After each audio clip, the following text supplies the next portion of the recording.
पांच ऐसे लोग जिनको मरते वक्त ज़रा बराबर भी तकलीफ़ नहीं होती। बिस्मिल्लाहिर्रहमानिर्रहीम। अस्सलामु अलैकुम। रसूल अकरम सल्लल्लाहु अलैहि वसल्लम ने मौत की कैफियत बयान करते हुए फरमाया, बेशक मौत की बड़ी शिद्दत है। नाज़रीन गिरामी, मौत की शिद्दत और गशी जो मौत के वक्त पेश आती है उसे सुकरात कहते हैं। बाद औक़ात सुकरात की निशानियां मरने वाले पर ज़ाहिर होती हैं, जिसे देखकर करीब वाले लोग इबरत हासिल करते हैं, जबकि ज़्यादातर ये तकलीफ़ सिर्फ मरने वाला ही जानता है कि वो किस अजियत में मुब्तला है। मौत से पहले सुकरात की हालत सब पर तारी होती है, लेकिन पांच ऐसे खुश नसीब हैं जिन्हें मौत के वक्त इस तकलीफ़ से नहीं गुजरना पड़ेगा। इनकी जान आसानी से निकाली जाएगी। जब इंसान के सांस ख़त्म हो रहे होते हैं तो इस वक्त इंसान की आधी रूह इंसान के जिस्म में होती है और आधी बाहर। इसलिए इंसान को बहुत ज़्यादा तकलीफ़ बर्दाश्त करनी पड़ती है। इंसान को बार बार प्यास महसूस होती है। इस वक्त इंसान को जितना भी पानी पिला दिया जाए तो इंसान की प्यास ख़त्म नहीं होती। जब फरिश्ता जान निकाल रहा होता है तो मरने वाले को बहुत ज़्यादा तकलीफ़ होती है। इस तकलीफ़ का बयान करना नामुमकिन है, क्योंकि ये तकलीफ़ के मुतल्लिक मरने वाला जानता है या इसके रब को इल्म होता है। बेशक ये तकलीफ़ मरने वाले की बर्दाश्त से बाहर हो जाती है। हज़रत अली रज़ी अल्लाह ताला अन्हो बयान करते हैं कि पांच इंसान ऐसे हैं जिनकी जान निकलते वक्त इनको महसूस तक ना होगा और फरिश्ता इनकी रूह कब्ज़ कर लेगा। हज़रत अली रज़ी अल्लाह ताला अन्हो से पूछा गया, या रसूल अकरम सल्लल्लाहु अलैहि वसल्लम के प्यारे दामाद, वो पांच लोग कौन से हैं जिनको जान निकलते वक्त तकलीफ़ महसूस तक न होगी? नंबर एक, सैयदना अली रज़ी अल्लाह ताला अन्हो ने फरमाया कि सबसे पहला वो शख्स है जो सदका व खैरात बाकायदगी से करता है। सदका करने वाले की रूह ऐसे कब्ज़ हो जाएगी कि इसको इल्म तक ना होगा। यानी ऐसा इंसान जो अपने माल और दौलत को सदका अल्लाह ताला और नबी अकरम सल्लल्लाहु अलैहि वसल्लम की रज़ा हासिल करने के लिए करता है। इससे मुराद ये है कि सदका इस तरह करे कि किसी को इल्म तक ना हो कि इसने अल्लाह की राह में किसी दूसरे भाई की मदद की है। इस बंदे को भी मौत के वक्त थोड़ी सी भी तकलीफ़ नहीं होगी। इसकी जान बगैर तकलीफ़ के कब्ज़ कर ली जाएगी। नंबर दो, वो इंसान है जो अपने वालिदैन की मौत के बाद वालिदैन की वरासत से अपनी बहनों का हक देने में जल्दी करता है, इनका हक मरने नहीं देता। ऐसा भी देखने में आया है कि वालिदैन के मरने के बाद भाई बहनों को ये तसल्ली दे देते हैं कि हम आपको शादी के वक्त जहेज़ वगैरह दे देंगे। ये बात सरासर गलत है, क्योंकि इस्लाम में जहेज़ देना फ़र्ज नहीं है। जहेज़ देना तो यहूदियों की पैदा की गई रस्म है। इससे ज़ाहिर हुआ कि बहनों को जहेज़ देना फ़र्ज नहीं, बहनों को अपने वालिदैन की विरासत से इसका विरासती हक देना फ़र्ज है। कुछ लोग अपनी बहनों को विरासत में हिस्सा देते नहीं हैं, वो खुद ही सारे हिस्से के मालिक बन जाते हैं।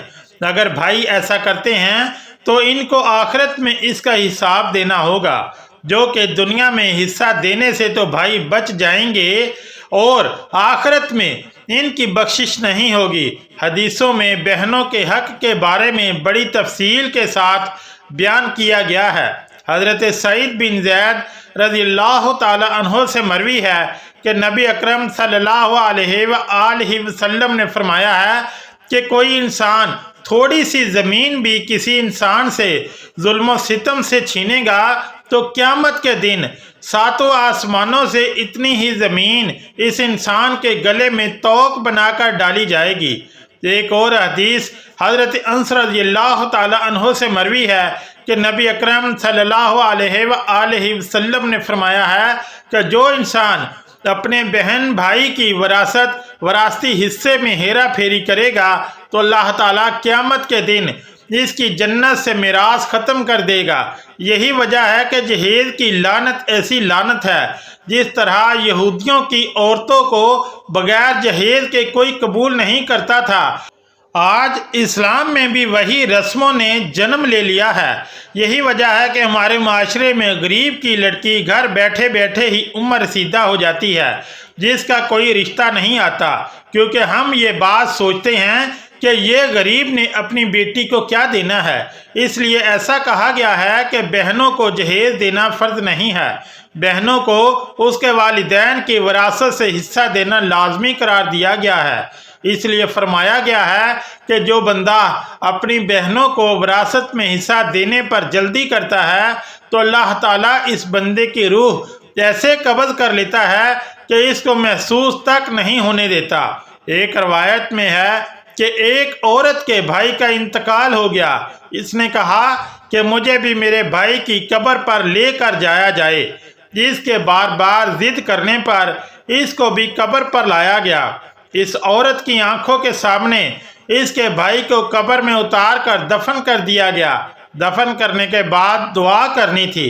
اس بہن نے سب جنازے والوں کے سامنے رو رو کر اللہ تعالیٰ سے یہ دعا کی، اے اللہ، آج انصاف کا دن آ گیا ہے، میرے ساتھ بھی انصاف کرنا، میرے اس ظالم بھائی کو اپنی رحمت سے دور کر دے، اے اللہ، میرے بھائی کو اپنی رحمت و برکت سے اس طرح سے دور فرما دے جیسا کہ اس نے مجھے میرے وراثتی حصے سے دور کر دیا تھا۔ میرے بچے رو رو کر تڑپتے رہے پر میرے اس بھائی کو ننھے منھے بچوں پر ذرا بھی ترس نہ آیا۔ میرے اس بھائی نے مجھ کو اپنے بچوں کو حرام کا گوشت کھلانے پر مجبور کر دیا تھا۔ اے مسلمانوں، اپنی بہنوں کو اس کے وراثت میں حصہ دے کر ان کی دعا کی امید رکھا کرو تاکہ اللہ تعالی ہماری سب کی مغفرت ان بہنوں کے صدقے فرما دے، آمین۔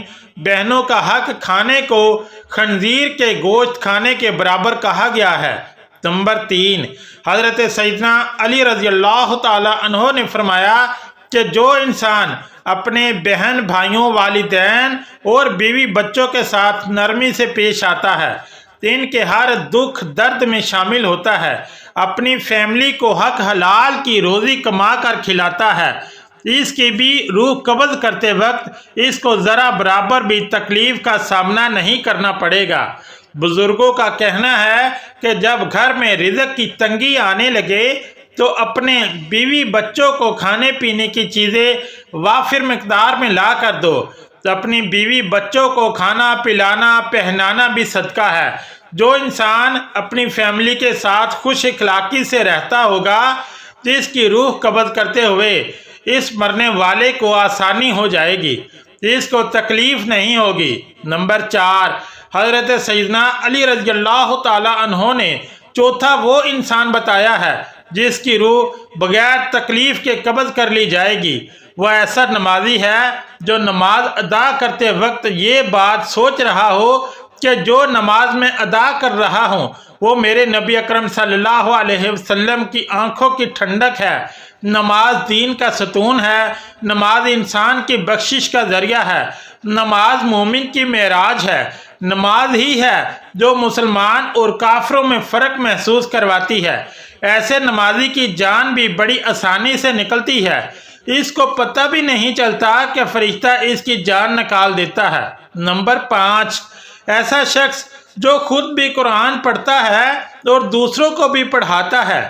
پھر فرمایا کہ راتوں کو اٹھ اٹھ کر قرآن پاک کی تلاوت کیا کرو، کیونکہ اس وقت اللہ تعالیٰ خود اپنے بندے کو فرما رہا ہوتا ہے، اے میرے بندے، مانگ تو کیا مانگتا ہے، میں تجھے تیری خواہش کے مطابق عطا کروں۔ قرآن پاک کی رو رو کر تلاوت کیا کرو، کیونکہ اللہ تعالیٰ ایسے تلاوت کرنے والے کی فوراً دعا قبول فرماتا ہے۔ اگر رونا نہ آئے تو رونے والا چہرہ بنا لیا کرو۔ قرآن پاک خود پڑھنے والا اور دوسروں کو پڑھانے والے کی جان بھی ایسے قبض ہو جائے گی کہ اس کو ذرا برابر تکلیف نہیں ہوگی۔ اللہ پاک سے دعا ہے کہ جب ہمارا وقت نزا آئے تو ہمیں سکرات کی شدت اور تکلیف سے محفوظ رکھنا اور ہمارا اس دنیا سے جاتے وقت خاتمہ ایمان پر ہو۔ اے اللہ پاک ہماری دعا کو قبول فرما لے، آمین ثم آمین۔ اگر یہ ویڈیو اچھی لگی تو چینل کو لائک اور سبسکرائب ضرور کریں۔ شکریہ، اللہ حافظ۔